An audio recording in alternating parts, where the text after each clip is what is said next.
pamilya ang nahihirapang tugunan ang kanilang mga pang-araw-araw na pangangailangan.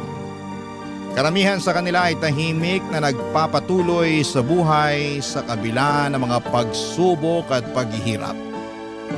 Ikaw, kabarangay, ano ang nararamdaman mo kapag nakakakita ka ng pamilyang salat na salat sa buhay? Dear Papa Dudut, magandang araw po sa inyo at sa mga kabarangay ninyo. Itago niyo na lamang po ako sa pangalang Bella. At gusto ko pong ibahagi sa inyo ang lahat ng hirap at pagsubok na pinagdaanan ko. 3 po kaming magkakapatid sa pamilya namin at nakatira lang po kami sa barong-barong na bahay sa isang squatters area dito sa probinsya. Ang papa ko po ay isang construction worker at ang mama ko naman ay isang selbedora sa isang maliit na kainan. Kahit na may mga trabaho po ang mga magulang ko ay hindi pa rin po ito naging sapat para matustusan ng lahat ng mga pangangailangan namin. At dahil walang-wala po kami, ito rin ang naging dahilan kung bakit elementarya lamang ang natapos ko.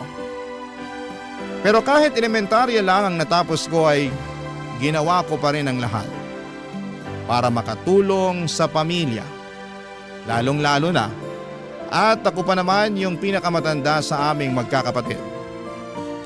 Araw-araw po akong nangangalakal para lang makaranas ng kaunting ginhawa sa buhay. Pero sa araw-araw na ginawa ng Diyos ay hindi naging sapat yung pangangalakal para umasenso kami sa buhay. Kaya ng mga panahong yon ay dito ko napagtanto na kung gusto kong umasenso sa buhay, kailangan kong makapagtapos ng pag-aaral. Ang totoo po niyan, inggit na inggit po ako sa mga naging kaklase ko noong elementarya dahil karamihan sa kanila ay nakapagtapos na ng kolehiyo. At ang iba sa kanila ay nakapag-abroad na at doon ko na po napagtanto na kailangan kong bumalik sa pag-aaral kung gusto kong makaranas ng kaunting ginhawa sa buhay. Pero nagdadalawang isip ako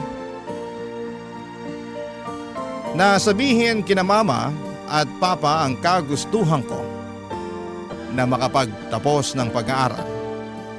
Kasi sigurado ako na hindi sila matutuwa dahil ang gusto ng mga magulang ko ay yung magpatuloy ako sa pangangalakal para makatulong sa pamilya. Pero habang tumatagal, Papa Dudut, ay mas lalo akong nalalapit sa masaklap na katotohanan na walang magandang buhay na patutunguhan ang pangangalakal ko. Kaya naglakas loob na akong sabihin kay mama yung tungkol sa kagustuhan kong bumalik at makapagtapos ng pag-aaral.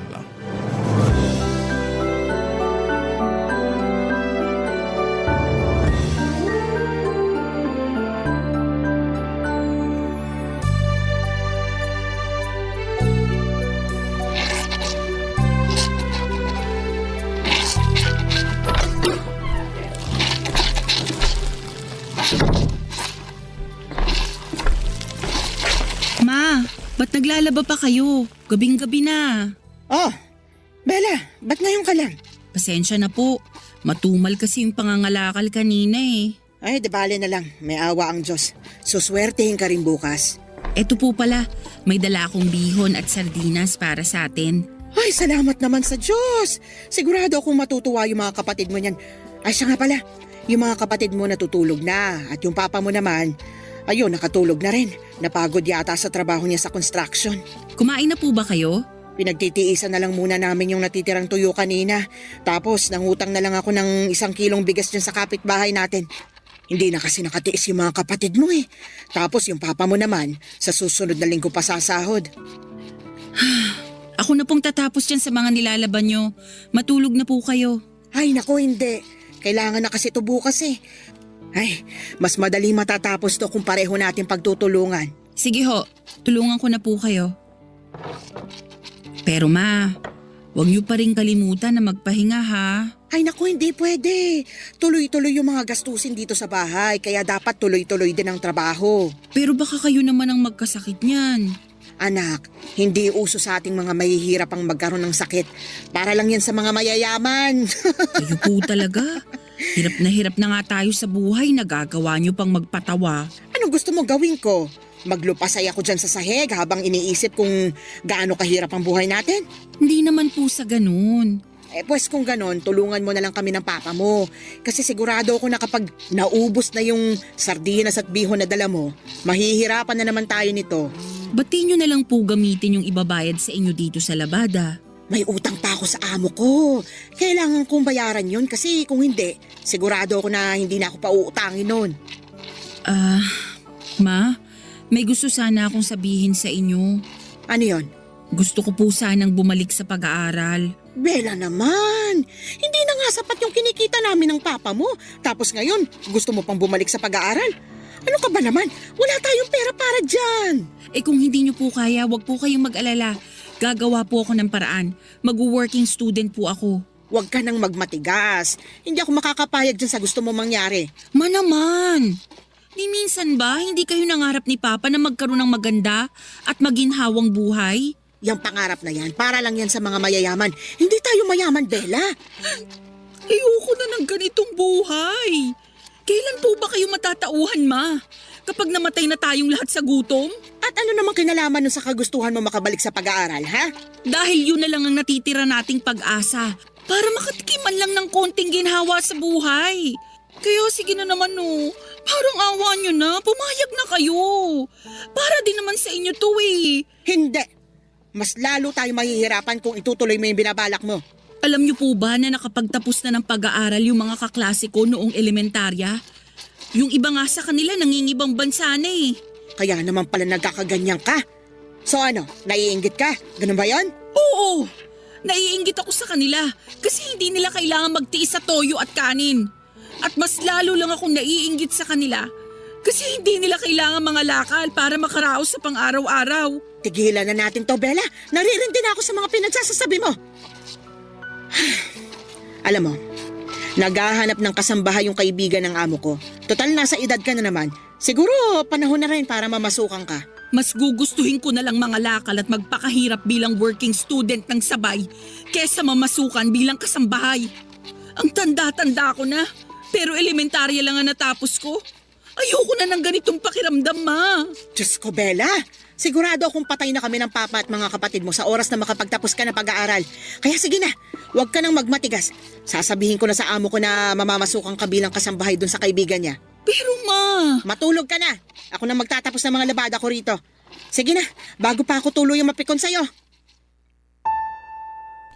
Noong una ay tutol na tutol ako sa gusto ni Mama na pagtrabahuhin ako bilang kasambahay sa kaibigan ng amo niya. Kahit mahirap kami at salat sa buhay, may mga pangarap pa din ako at mga ambisyon na gusto kong maabot. Pero naiintindihan ko rin naman, Papa Dudut, kung bakit ganon mag-isip si Mama. Kasi karamihan sa mga kamag-anak namin ay nagtatrabahong kasambahay o di kaya ay nagtatrabaho sa mga karinderya. At siguro'y yun na rin mismo ang dahilan kung bakit hindi nakikita ni Mama ang halaga ng edukasyon. Wala akong naging kakampi sa kagustuhan kong bumalik sa pag-aaral. Kahit si Papa ay sumang-ayon din sa gusto ni Mama na pagtrabahuhin ako bilang kasambahay. Kaya wala akong naging choice kung hindi ang mamasukan bilang kasambahay. Lalo na noong makita kong naapektuhan na rin ang mga kapatid ko sa sitwasyon namin. Kasi may mga pagkakataon na nagkakasakit na sila dahil sa gutom. Siguro kung naging only child lamang ako ay hindi ako papayag na mamasukan bilang kasambahay. Pero mahal ko yung mga kapatid ko at ayokong maranasan nila yung hirap na dinanas ko. Kaya naman kahit mahirap ay pumayag na lamang ako na maging kasambahay para makatulong sa pamilya namin. 3 oras ang layo ng bahay kung saan ako namasukan bilang kasambahay. Sa totoo lang ay sobrang kinakabahan ako noon. Kasi sanay akong mangalakal pero hindi ako sanay na mamasukan bilang kasambahay. Bukod pa doon ay maraming balita sa TV tungkol sa mga kasambahay na pinagmamalupitan o inaabuso ng mga amo nila kaya mas lalo lamang akong natakot. Ipinapasa Diyos ko na lamang ang magiging kapalaran ko bilang kasambahay. Ipinagdasal ko na lamang na sana hindi ako matulad sa mga kasambahay na nakikita ko sa TV na minamaltrato at hindi pinapasahod ng maayos.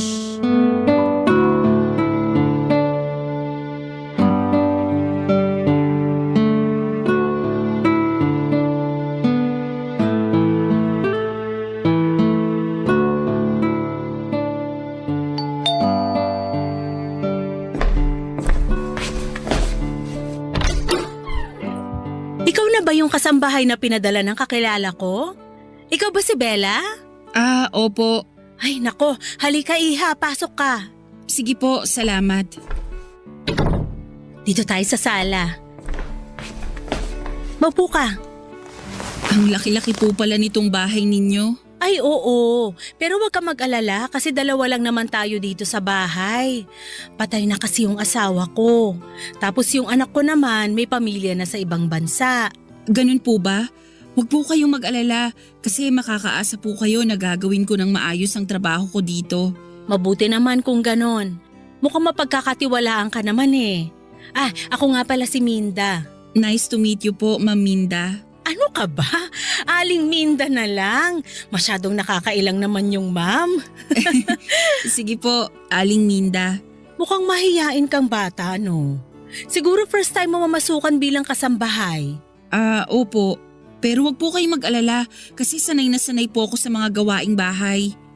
Nga pala Iha, may tatanong ako sa'yo. Pero sana magsabi ka sa akin ng totoo ha. Bakit? Ano po yun? Menor de edad ka pa ba? Kasi kung ganun, hindi kita matatanggap. Ay nako, Aling Minda, hindi po. Mukha lang po akong bata pero nasa edad na po ako. Mabuti naman. Siya nga pala, marunong ka bang magluto? Opo. Marunong ka rin bang maglaba? Naku po, kahit anong ipagawa niyo sa akin, kayang-kaya ko po yan. Mukhang sanay ka nga talaga sa gawaing bahay. Nga pala, ibigay mo na rin sa akin yung cellphone number mo para makontak kita kung sakaling aalis ako ng bahay. Bakit? May problema ba? Wala po kasi akong cellphone eh. Seryoso ba? Opo, kapos kasi sa budget eh. Nako, kawawa ka naman pala. Teka lang ha, diyan ka lang. May kukunin lang ako sa drawer.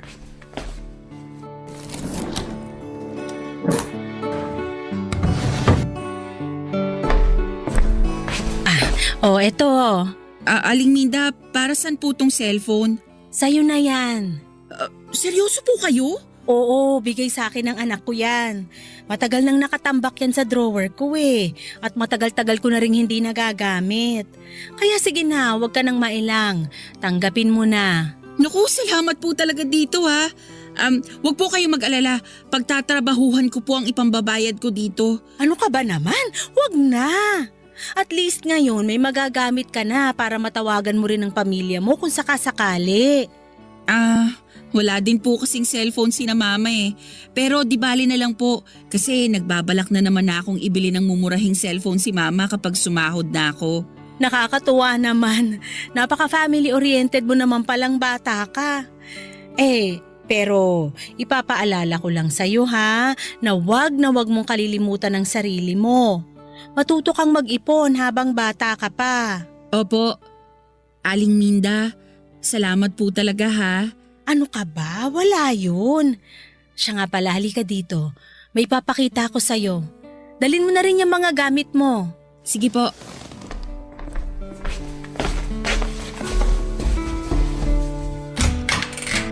Ito ang magiging kwarto mo. Diyos ko! Oh, bakit? Hindi mo ba nagustuhan? Ang laki naman po ng kwarto. Ang totoo po niyan, mas malaki pa tong kwarto kaysa sa buong bahay namin eh. Aling Minda, nakakailang naman po kung dito po ako matutulog. Sa sala na lang po kaya ako. Ano ka ba naman? Sa tingin mo ba talaga patutulugin kita sa sala? Oh, bakit ka umiiyak? Wala po. Sobrang saya ko lang talaga. Ikaw talaga? Nga po pala, Sisimulan ko na yung mga gawain dito. Nako, ipagpaliban mo na muna yan. Alam kong pagod ka sa biyahe, kaya magpahinga ka na lang muna. Sa makalawa ka na magsimula, okay? Papa Dudut, sobrang saya ko talaga noong araw na yon. Parang nanalo ako sa loto dahil sobrang bait at maalaga ni Aling Minda sa akin. Doon ko rin po na-realize na kahit mahirap kami ay may awa pa rin pala ang Diyos sa amin. Kahit na hindi ko pa natutupad ang pangarap ko makatapos ng pag-aaral ay ramdam ko na panalo na ako sa buhay dahil hindi nagkulang si Aling Minda sa akin. Hindi niya ako trinato bilang kasambahay, kundi parang anak na rin niya. Patay na kasi ang asawa niya at yung anak niya ay may sarili ng pamilya sa Canada. Kaya lahat ng pagmamahal at atensyon niya ay ibinuhos na niya sa akin. Pero kahit sobrang bait ni Aling Minda sa akin, minsan ay hindi ko inabuso ang tiwala at pagmamahal na ibinibigay niya. Kahit na paminsan-minsan ay nagiging spoiled na ako, kay Aling Minda ay palagi kong sinisiguradong nagagawa ko ng maayos ang lahat ng gawaing bahay. Pinapanatili kong malinis ang bahay at minsan ay hindi ko pinapahirapan o binibigyan ng sakit sa ulo si Aling Minda. Noong sumahod na ako ay sobrang natuwa ako dahil dinagdagan pa niya yung pera na ibinigay niya sa akin.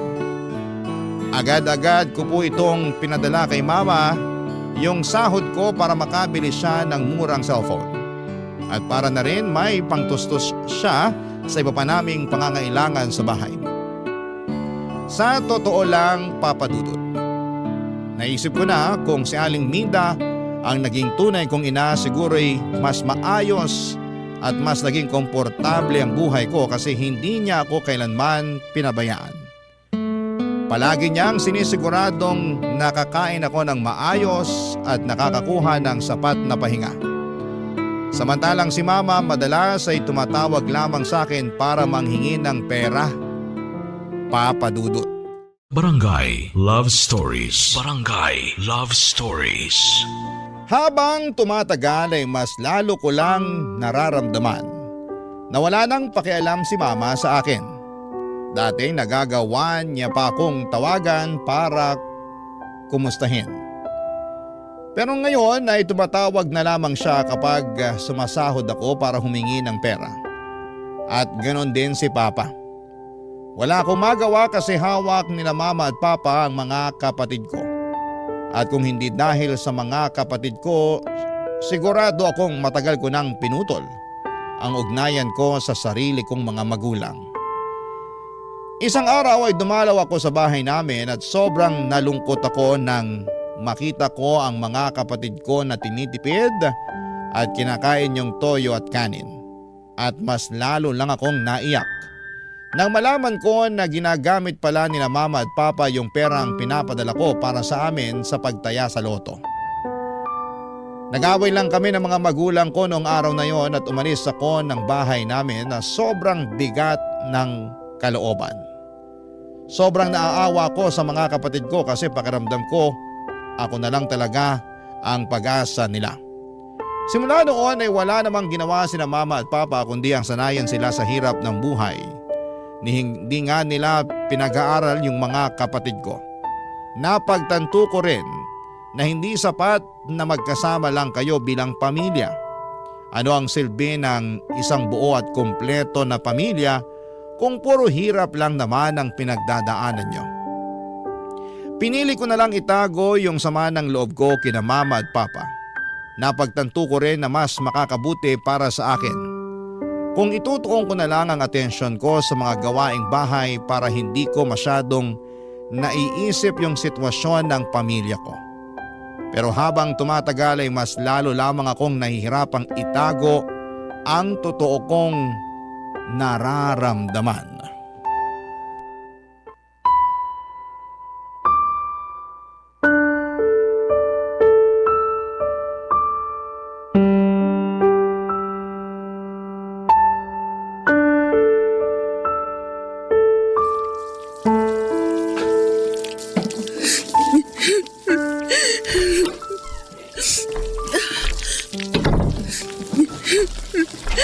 Uy, Bella! Tamang-tama, bumili ako ng fried chicken at spaghetti. Halika dito, sabayan mo na akong kumain. Oh, halika lang. Umiiyak ka ba? Naku, Aling Minda, pasensya na po kayo. Wala po to. Mamaya mo na tapusin yung mga hinuhugasan mo. Maupo ka nga muna dito.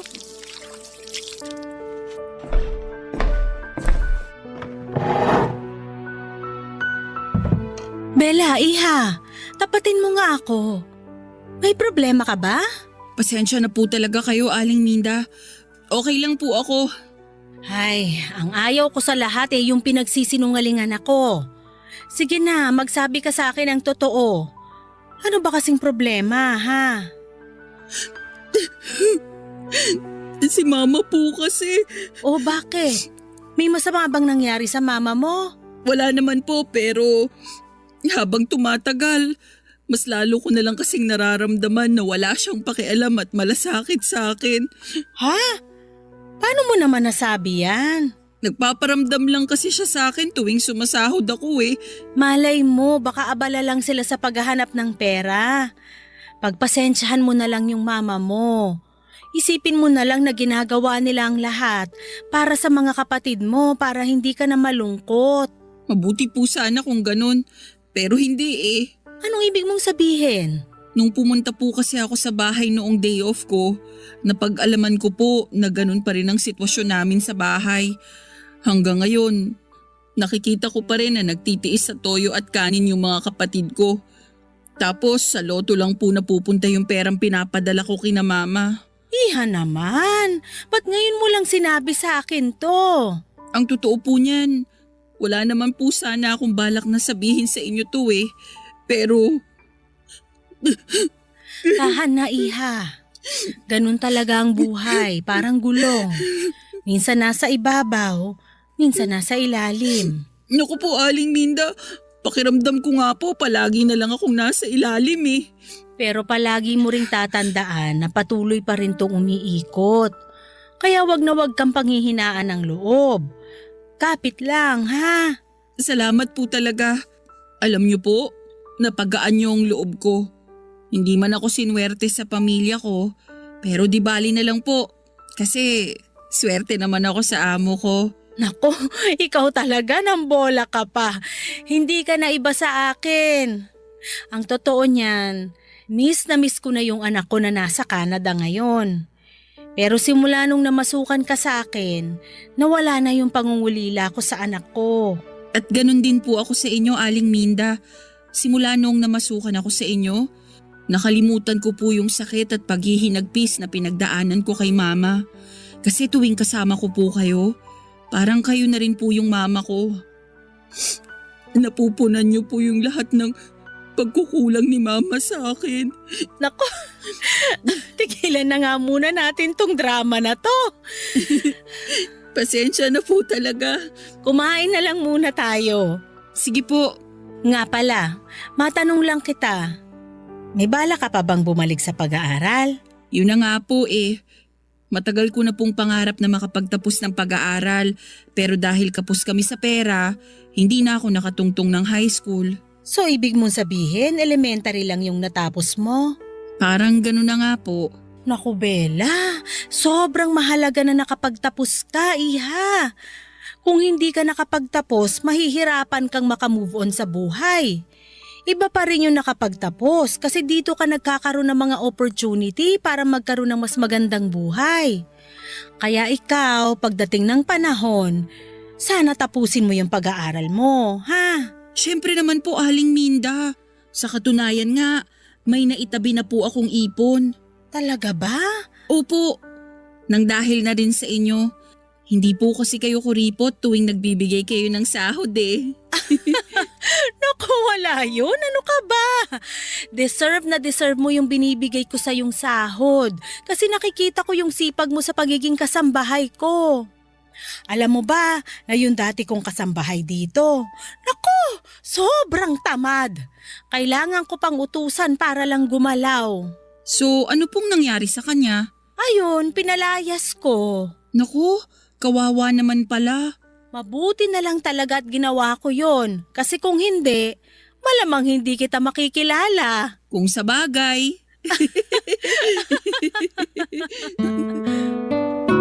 Nagpatuloy yung mga masasayang moments namin ni Aling Minda noong mga panahong yon, Papa Dudut. Unti-unti nang nawala yung lungkot na nararamdaman ko. Kasi nandyan palagi si Aling Minda para iparamdam sa akin na may nagmamahal sa akin. At may tao pa palang nagmamalasakit sa akin.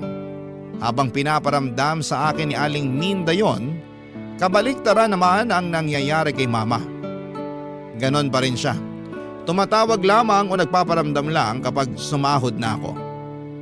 Nung una'y nahirapan akong tanggapin yon, pero habang tumatagal, unti-unti ko na ring na-realize na hindi na talaga magbabago si Mama. Mahirap mang tanggapin ang katotohanan, pero kailangan. Nang mga panahong yon ay inisip ko na lamang yung mga kapatid ko. Mahal ko sila. Kaya nagpaalam ako kay Aling Minda na gusto kong umuwi sa bahay namin tuwing Sabado at Linggo para makasama ko sila. Mabuti na lamang at pumayag si Aling Minda. Kaya tuwing umuwi ako ay lagi kong sinisigurado na may sapat na pagkain sina Mama at mga kapatid ko. Nilinaw ko rin kay Mama na ayoko na silang makita na kumakain ng toyo at kanin. Akala ko noon ay tuloy-tuloy na talaga yung mga magagandang nangyayari sa buhay ko. Pero isang araw habang papunta ako sa palengke, may nangyari na hindi ko po inaasahan. Na-snatch yung bag ko at kasama sa natangay noong snatcher ay yung wallet ko at yung pera na ipapadala ko sana kay Mama. Mabuti na lang po talaga at hindi natangay yung cellphone ko kasi nasa bulsa ko yon. Aligaga at nataranta ako noong mga oras na yon. Hindi ko alam kung ano ang gagawin ko dahil malaking pera yung nawala.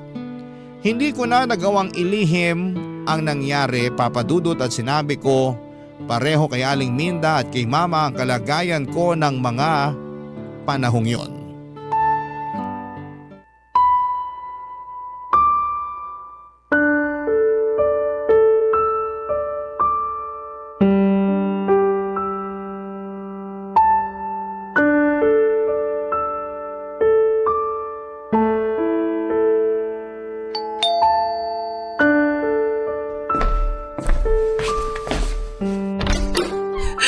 Bella! Huya! Ano nangyari sa'yo? Bakit ka umiiyak? At ba't mukhang takot na takot ka? Aling Minda. Kumalma ka nga! Ano ba kasing nangyari sa yung bata ka? Aling Minda. Sorry po talaga. Ay, maupo ka nga muna dito sa sofa. Sabihin mo na sa akin kung anong nangyari sa'yo. Mapagkakatiwalaan mo ko. Ano ba kasi yon para matulungan kita? Aling Minda, tinangay po kasi nung snatcher yung bag ko. Ano? Pasensya na po talaga. Hindi ko na po nabili yung pinapabili ninyo sa akin sa palengke. Kasi natangay na rin ng snatcher yung perang binigay niyo sa akin. Diyos ko! Sorry po talaga, Aling Minda. Ano ka ba naman? Ang importante, ligtas ka. Mabuti na lang talaga at walang masamang nangyari sa'yo. Huwag mo nang isipin yung perang tinangay nung snatcher, ha? Hayaan mo na, pera lang yon. Salamat po talaga. Pero si Mama po kasi. Bakit? Anong problema sa mama mo? Natangay din po nung snatcher yung perang ipapadala ko sana sa kanya. Sigurado kung maiintindihan ka ng mama mo, Bella. Matutuwa yun na ligtas ka. Sana nga po. Aling Minda, labas muna ako saglit ha. Tatawagan ko lang si Mama. O sige.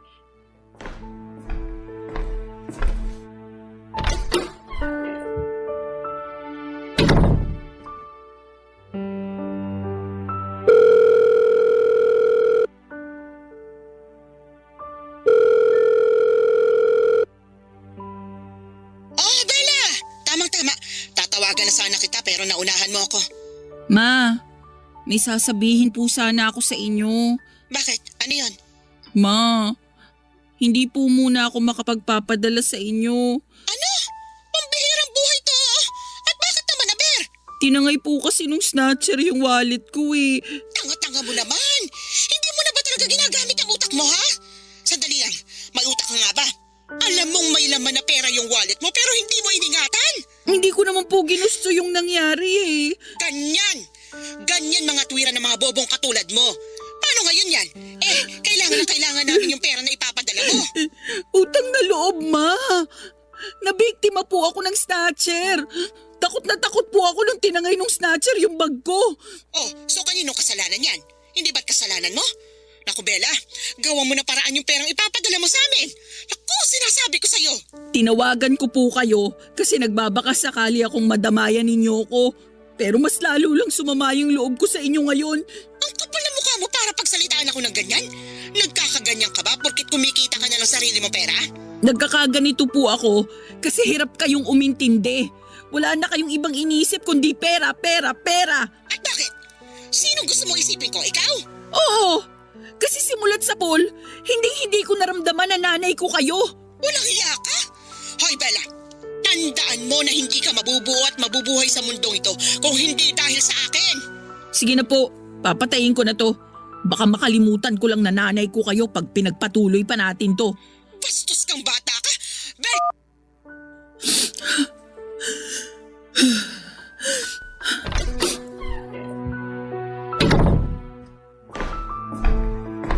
O Bella, ba't namumulay ang mga mata mo? Pasensya na po kayo, Aling Minda. Huwag niyo na lang po akong intindihin. Siguro hindi naging maganda yung usapan niyo ng mama mo, no? Nako, huwag kang mag-alala. Pahihiramin na lang muna kita ng pera para may maipadala ka sa mama mo. Huwag na po, Aling Minda. Sigurado ka ba? Opo. Masyado na po kayong maraming naitulong sa akin. Ang kapal naman po ng mukha ko kapag tinanggap ko pa yung inaalok nyo. Sige, pero ganito na lang ha. Bibili tayo ng mga groceries para may maibigay ka sa mga kapatid mo ngayong weekend pag uwi mo. Okay na ba yon? Aling Minda, maraming salamat po talaga. Ano ka ba naman? Maliit na bagay. Hindi ko po talaga alam kung anong gagawin ko kapag wala kayo. At hindi ko rin alam kung anong gagawin ko kapag may nangyaring masama sa'yo. Basta simula ngayon magdodoble ingat ka na ha. Opo.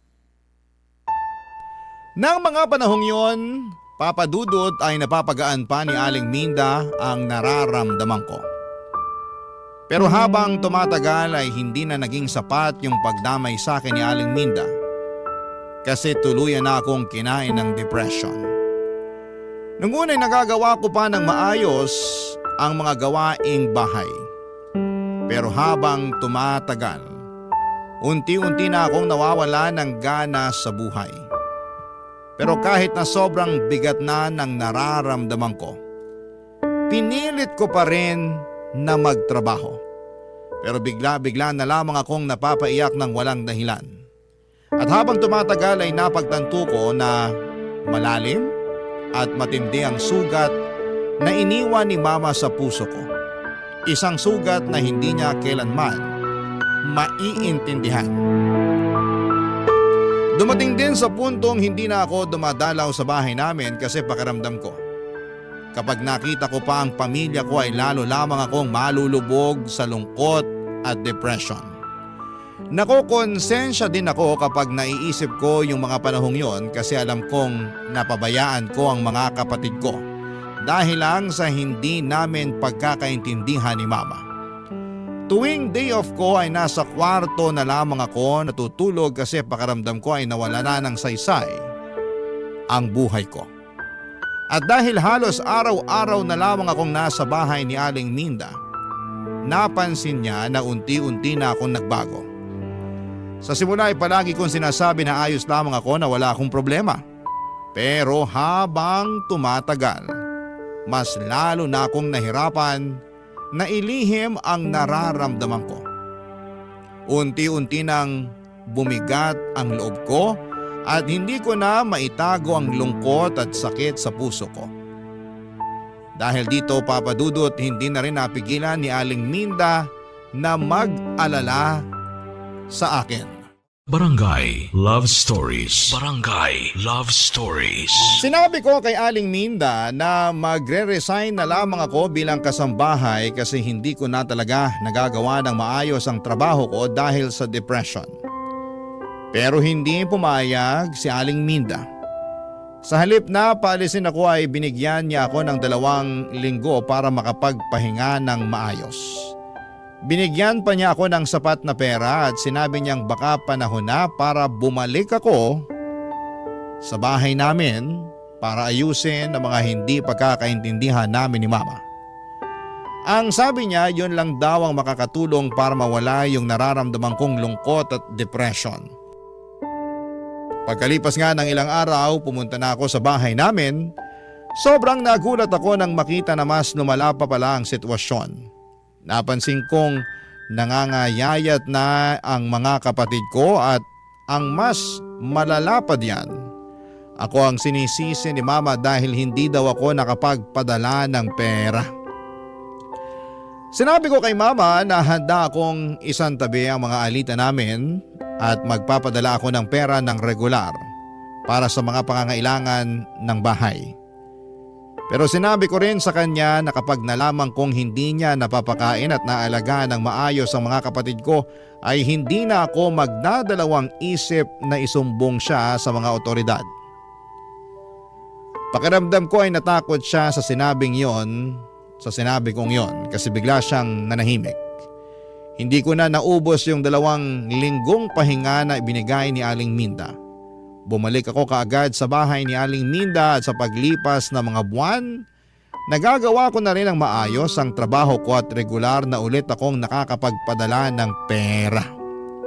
Tuwing bumibisita ako sa bahay namin ay nakikita ko na maayos na nakakakain at mas maganda na ang kalagayan ng mga kapatid ko. At para sa akin ay sapat na yon. Noong mga panahong yon ay wala na talaga akong pakialam kay Mama. Ang importante na lamang para sa akin ay yung mapabuti ang kalagayan ng mga kapatid ko.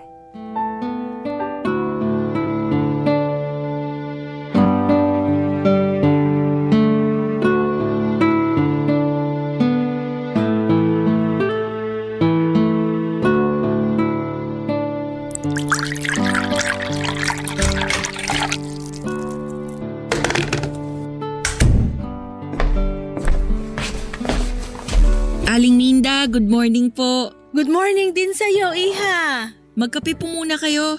Maraming salamat. Gusto niyo po ba ng makakain?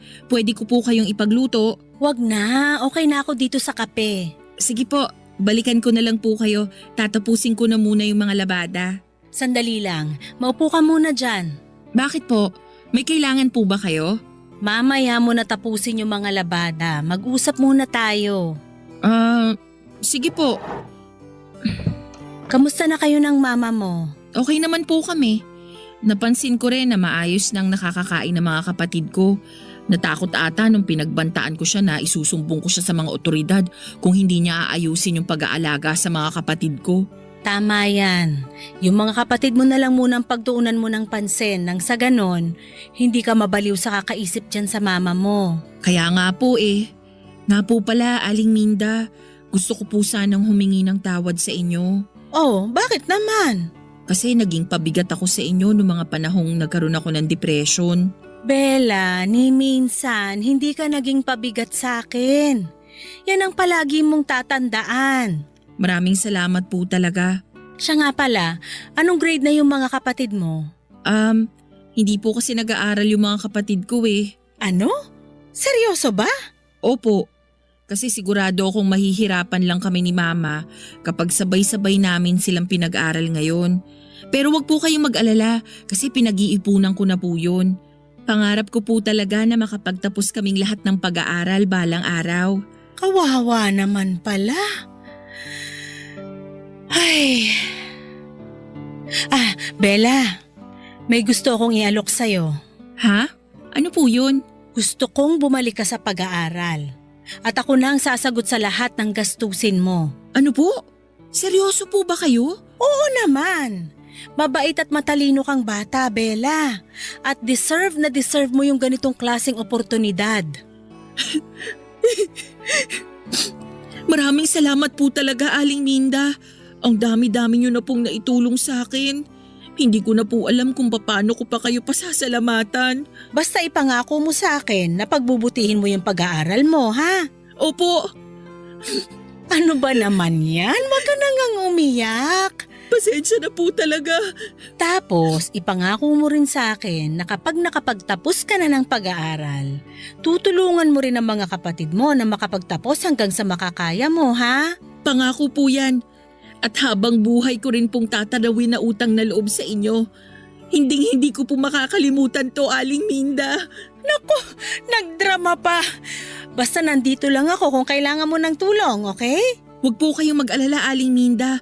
Kapag nakapagtapos na ako, makakaasa po kayo na susuklian ko lahat ng kabutihan niyo sa akin. Sapat na sa akin yung nakikita kong masaya ka at nagtatagumpay sa buhay. Pero Aling Minda, Ano yon? paano po kung hindi ko kayanin? Paano po kung hindi ako magtagumpay? Ano bang pinagsasasabi mong bata ka? Ang totoo po niyan, kinakabahan po ako. Elementary lang po kasi ang natapos ko. Bella, makinig ka. Nakikita ko kung gaano ka kasipag. Sa tingin mo ba pag-aaralin kita kung sa tingin ko hindi mo kakayanin? Kaya wag na wag kang panghihinaan ng loob. Kayang-kaya mo yan. Ano ba naman yan? Tama na nga yung kakaiyak mo. Mauubusan ka na ng luha niyan eh. Yun na po ang pinakamasayang araw ng buhay ko, Papa Dudut. Nagsimula na po akong mag-enroll sa high school at tuwing uwian at tuwing wala po akong pasok ay patuloy pa rin po ako na naninilbihan kay Aling Minda. Sobrang bait niya talaga kasi kapag napapansin niya na pagod ako sa pag-aaral ay pinapayuhan niya ako na magpahinga muna. Pero pinilit ko po talaga na gawin ng maayos ang mga gawaing bahay habang nag-aaral kasi tinuturing ko po na malaking utang na loob ang pagpapaaral sa akin ni Aling Minda. Ang totoo po niyan ay sobrang nakakailang po noong unang araw ko sa eskwela kasi halatang halata na ako yung pinakamatanda sa klase namin. Pero habang tumatagal ay napagtanto ko na iba-iba ang takbo ng buhay nating lahat at hindi ko kailangang ikumpara ang sarili ko sa ibang tao. Natutunan kong maging matatag at magtiwala sa sarili kahit na medyo iba yung landas na tinatahak ko kumpara sa mga naging kaklase ko. At isa pa, Papa Dudut, hindi nawala yung kontrabida kong nanay kasi mas lalo lang siyang nagalit noong napag-alaman niya na babalik na ako sa pag-aaral. Nag-alala siya kasi baka hindi na daw ako makapagpadala ng pera sa kanya. Pero nilinaw ko kay mama na kahit nag-aaral ako ay bibigyan pa rin ako ng sahod ni Aling Minda at patuloy pa rin akong maninilbihan. Kaya makakaasa siya na regular pa rin na magpapadala ako ng pera sa kanya. Pinilit kong patunayan sa kanya na kaya kong pagsabayin ang pagtatrabaho at pag-aaral para sa kinabukasan namin ng mga kapatid ko. Aaminin ko rin po na habang tumatagal, mas tumindi lang ang galit at tampo ko kay mama. Ang tingin po kasi niya sa akin ay parang isang alkansya lamang na pwede niyang basagin kung kailan niya gusto. Pero sa kabila ng lahat ng iyon ay pinili ko pong huwag na lamang magpakaalipin sa sama ng loob. Patuloy na lang akong nag-focus sa sarili ko at sa mga pangarap ko para sa kinabukasan. Lagi ko rin pong iniisip ang mga kapatid ko na kahit na anong mangyari kailangan kong maging matatag, hindi lang po para sa sarili kundi para na rin sa kanila. Lumipas ang ilang taon ay nakapagtapos na rin po ako ng high school sa wakas.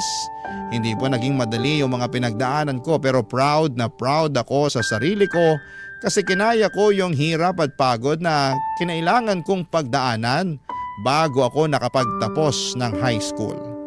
At ngayon po ay mas matibay at buo na ang loob ko na harapin ang mga hamon ng buhay dahil napatunayan ko sa sarili ko na kaya kong magtagumpay kahit anumang pagsubok ang pagdaanan ko.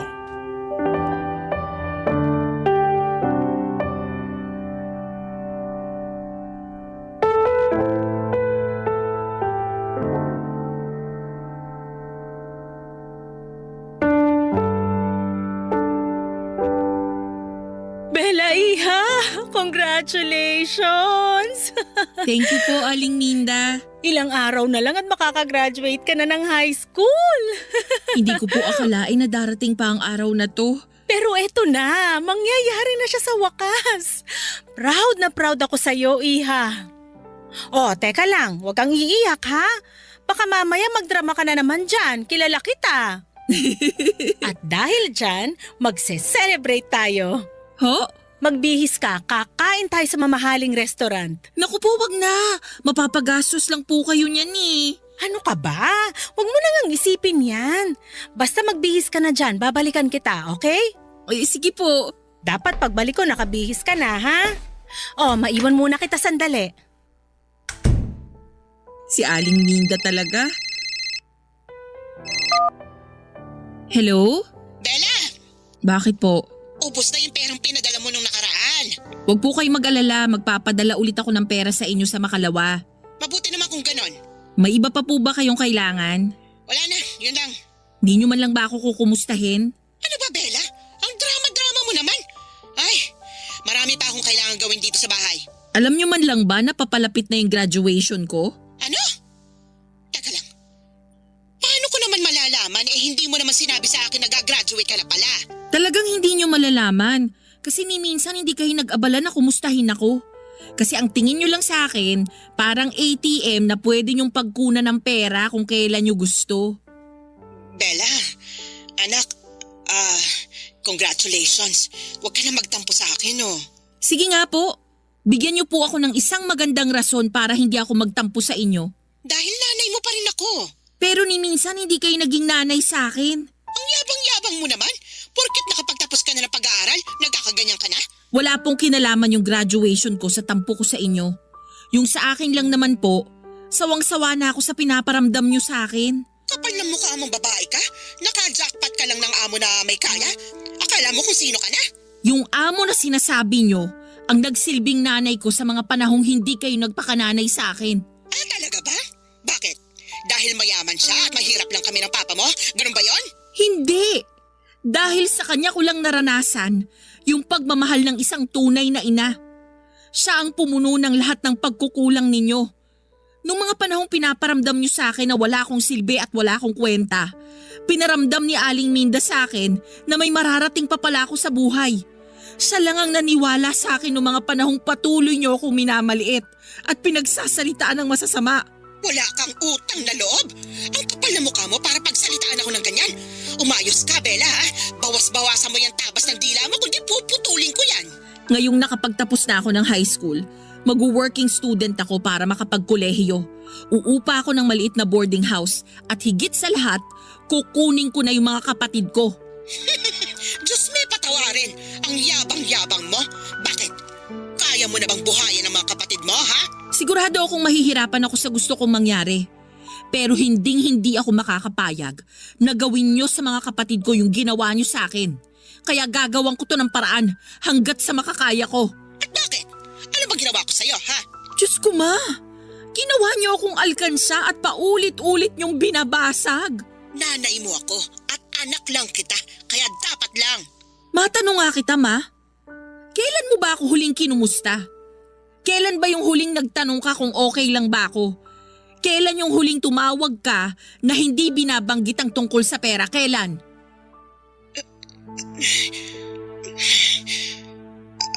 Di kayo makasagot no? Pues ako na po ang sasagot para sa inyo. Kasi ni minsan, hindi nyo ako naisip.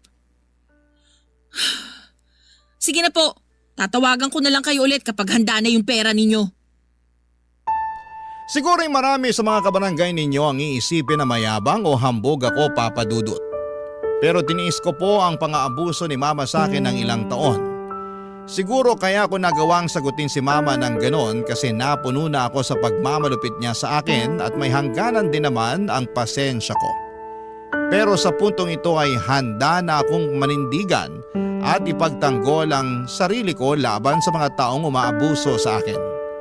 Lumipas ang ilang araw at sa wagas ay nakapagtapos na rin po ako ng high school. Si Aling Minda umakyat sa entablado para isabit sa akin ang medalya ko. Sobrang saya ko po noong araw na yon at makalipas ang ilang linggo, sinabi ko kay Aling Minda ang kagustuhan ko na makapagkolehiyo. Umupa ng maliit na murang boarding house, maging working student at higit sa lahat ay kunin ng mga kapatid ko.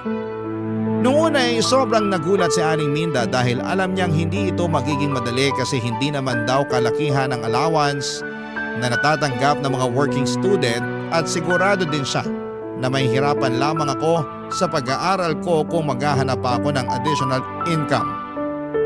Kaya makalipas ang ilang araw, inalok ako ni Aling Minda na handa raw siyang tulungan ang mga kapatid ko. Nung una ay tumanggi ako pero nagpumilit siya hanggang sa pumayag ako.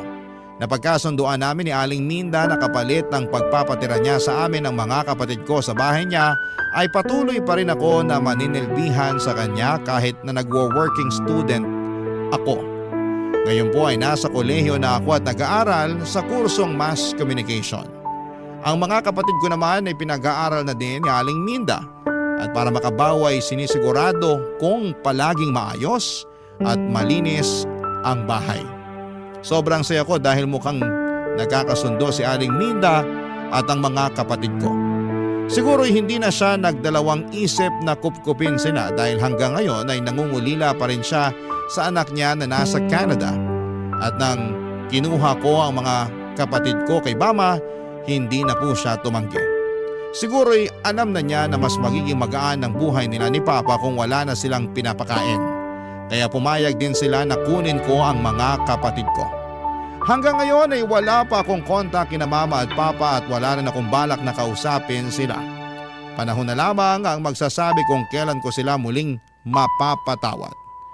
Papa Dudut, dito ko na muna tatapusin ang kwento ko at maraming salamat po at binigyan ninyo ako ng pagkakataon na maibahagi sa inyo at sa mga kabarangay ninyo ang pinagdaanan ko. Ang inyong forever kapuso at kabarangay, Bella. Kwentuhan naman tayo dito sa comment section.